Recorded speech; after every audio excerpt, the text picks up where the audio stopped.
Buenas tardes, mi nombre es Alicia Paola López González, estoy en la Maestría de Psicología Educativa y veremos la presentación de hábitos. Como introducción hacemos el estudio del comportamiento humano en el ámbito educativo en la vida diaria es esencial para entender diversos factores que influyen en nuestras acciones, pensamientos y reacciones con los demás. Dos conceptos teóricos que nos ayudan a comprender lo que son hábitos. Propuesta por Pierre Baunau y el inconsciente, desarrollando la psicoanalítica de Sigmund Freud. Aunque provienen de distintas disciplinas, la sociología y la psicoanálisis, ambos conceptos coinciden en señalar la presencia de fuerzas e influencias estructurales psicológicas que moldean la conducta más allá de permanecer voluntad consciente. En el ámbito educativo, el hábito se manifiesta como un conjunto de disposiciones interiorizadas para los estudiantes, a través de su historia personal, su familia y su entorno cultural, y sus expectativas previas. Estas disposiciones culturales y sus experiencias previas. Estas disposiciones se reflejan en gestos, hábitos de estudio, formas de comunicación, expectativas sobre el rendimiento académico, con la comunicación, expectativas e incluso en el camino que enfrentan la disciplina en el aula. Analizar estos ejemplos permite que los docentes entender cómo los condicionamientos sociales e históricos influyen en el aprendizaje, la participación y el desarrollo de las competencias más allá de las estrategias pedagógicas aplicadas. Así es, el hábito se convierte en una herramienta interpretativa clave para reconocer la diversidad de contextos en un salón de clases y determinar tanto las limitaciones como las posibilidades de cada estudiante. Por otro lado, el concepto de inconsciente planteado por Freud nos invita a reflexionar sobre la influencia de los deseos reprimidos, los recuerdos olvidados y las pulsaciones que aún no siempre evidentes emergen indirectamente en nuestras acciones diarias, como lapsus, sueños o decisiones aparentemente irracionales. Freud defiende que una gran parte de nuestros pensamientos y acciones están determinados por procesos psíquicos ocultados que escapan a la conciencia, pero que influyen poderosamente en nuestra conducta. Reconocer o cuestionar esta idea implica mirarse a uno mismo desde la experiencia personal y evaluar. En sí, en algún momento hemos sido testigos de cómo lo inconsciente dirige nuestras acciones o en sí nuestras decisiones ha sido el desarrollo exclusivo de la racionalidad y el control consciente. A partir de aquí veremos el desarrollo del tema. Hábitos en el nivel preescolar. Al observar una dinámica de un grupo de preescolar, se puede identificar que las conductas de los niños no son espontáneas o aisladas, sino están profundamente influenciadas por su historia familiar, experiencias tempranas, normas culturales interiorizadas. Piaget-Bonnard llama a este conjunto de disposiciones incorporadas a una especie de una segunda naturaleza, que guía que las personas al actuar y pensar, sentir y de manera particular sin necesidad de reflexión consciente. En el caso de los alumnos de preescolar, esto se manifiesta claramente en sus rutinas diarias, su interacción con otros, en el juego, en las maneras de expresarse, incluso en la respuesta de una autoridad. Esto se debe a que a pesar de su corta edad, los niños ya llegan con aprendizajes y disposiciones adquiridas en su casa, que influyen directamente en su vida escolar. Analizar estas manifestaciones permite al docente comprender las diferentes individualidades entre los alumnos, evitando atribuir sus conductas únicamente a características personales, reconociendo detrás de ellas que existe una historia social y cultural más amplia. Nuestra primera situación de hábitos de autonomía y responsabilidad. Un momento revelador de esta influencia se observa en las rutinas de orden y limpieza que forman parte de un día escolar. Al partir de que los alumnos guarden sus materiales, recojan sus juguetes, preparen una actividad, se observen constantemente significativos. Algunos niños responden de manera casi automática, sabiendo exactamente dónde colocar las pertenencias, muestran orgullo exactamente de cómo cumplir las tareas. En cambio, otros se resisten, buscan excusas, tardan demasiado, esperan a la maestra a realizar estas actividades.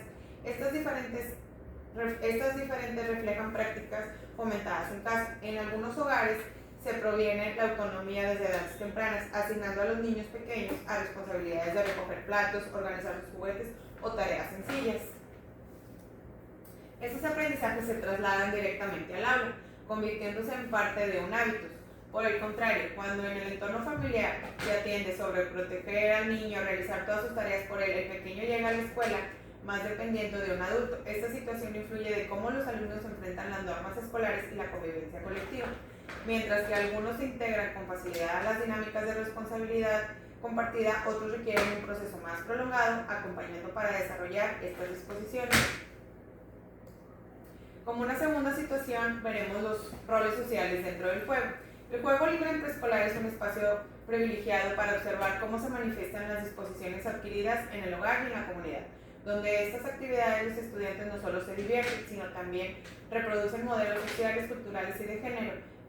Es muy común ver cómo algunos asumen el papel de líderes decidiendo los juegos a realizar, reparten roles, establecen reglas, y otros optan por una actividad más pasiva, limitándose a seguir instrucciones, aceptando decisiones sin cuestionarlos. Este contraste refleja cómo han aprendido disposiciones frente a una autoridad y la toma de decisiones en sus hogares. Además, en el juego emergen patrones de género profundamente arraigados. Los niños suelen inclinarse por actividades que implican fuerza, construcción, competencia, y las niñas eligen juegos relacionados con el cuidado, la estética y la comunicación. Estas diferencias, aunque no son naturales ni biológicas, se manifiestan porque forman parte de lo inculcado socialmente. El juego se convierte en un escenario donde las disposiciones aprendidas se ponen en práctica, consolidando los roles que reflejan la organización social más amplia. La importancia de este fenómeno radica en mostrar en el hábito que no solo moldea conductas individuales, sino también relaciones interpersonales dentro del aula. El juego se convierte así en una herramienta pedagógica no solo para desarrollar habilidades cognitivas y motrices, sino también para decidir y trabajar con las disposiciones sociales que los niños traen consigo. Como una tercera situación, vamos a poner las expresiones y comunicación oral. La comunicación también es un espacio donde el hábito se hace presente. En el aula de preescolar es evidente que algunos niños participan con seguridad, levantan la mano, cuestionan métricas personales, se atreven a expresar sus opiniones en frente de grupo, y en cambio otros muestran timidez, evitan hablar o lo hacen con un lenguaje muy limitado. Estas diferencias no solo pueden entenderse desde el deseo de la perspectiva de la personalidad, tienen su origen cómo se utiliza el lenguaje en casa. En las familias donde se promueve el diálogo, se lee con los niños, se fomenta la expresión de emociones, se valida la opinión de los pequeños, estos llegan a la escuela con un bagaje más lingüístico que se facilita expresarse con confianza. De lo contrario, cuando el lenguaje que ocupa su papel secundario o se restringe la participación del niño, las disposiciones adquiridas se traducen con mayor dificultad para comunicarse en el ámbito escolar. Este aspecto es crucial, ya que el lenguaje es una herramienta principal para el aprendizaje. Los niños en un entorno comunicativo rico no solo participan, sino también desarrollan habilidades cognitivas sociales con mayor rapidez. En cambio, aquellos que limitan estrategias específicas por parte del docente para ampliar sus oportunidades y expresión en el aprendizaje. El inconsciente de la experiencia personal. En el concepto inconsciente propuesto por Freud, sugiere que muchas de nuestras acciones, pensamientos y emociones no solo se originan en la conciencia, sino también en el espacio oculto donde habitan recuerdos reprimidos, deseos, pulsaciones que influyen en nuestra conducta. Aunque a menudo creemos actuar de manera racional, lo cierto es que el inconsciente se manifiesta en lapsus, sueños, actos fallidos, decisiones automáticas. En mi experiencia personal he vivido situaciones en las que me ha permitido confirmar la presencia de este inconsciente. Recuerdo que en un momento, tensión emocional, pronunció palabras que mis padres solían repetir con situaciones familiares. Lo curioso es que me planteé conscientemente las frases sugeridas en una reacción limitada, sin reflexionar previamente, en un momento revelador, ya que se me hizo comprender que estos contenidos habían quedado guardados en mi memoria de una manera inconsciente. Emergieron justamente cuando mi estado emocional lo propició. Esta vivencia me permitió darle la razón a Freud. No siempre somos plenamente dueños de nuestras palabras y acciones. A veces estamos impulsados a la fuerza interna desconocidas, pero tienen un peso decisivo en nuestra vida cotidiana. Reconocerlo también asigna a ellos, sino también al bien de comprender el inconsciente en una forma de nuestra estructura psíquica y que influye de manera constante en nuestra conducta, incluye en aspectos más cotidianos. Nuestro punto de encuentro en el hábitus.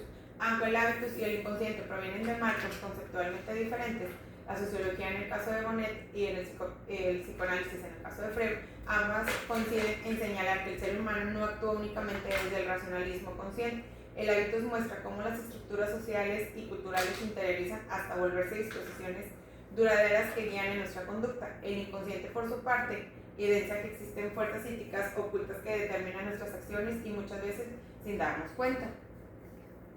Al observar que los niños en el aula reflexionan sobre sus experiencias personales, se puede comprender que nuestras acciones están medidas tanto en la historia social que cargamos como procesos psíquicos que habitan en lo profundo de nuestra mente. De esta manera establece un puente entre lo social y lo psicólogo, entre lo aprendido y la colectiva, que permanece oculto de nuestra subjetividad. Ambos conceptos requieren una comprensión del comportamiento humano, ofrecen herramientas valiosas para el ámbito educativo.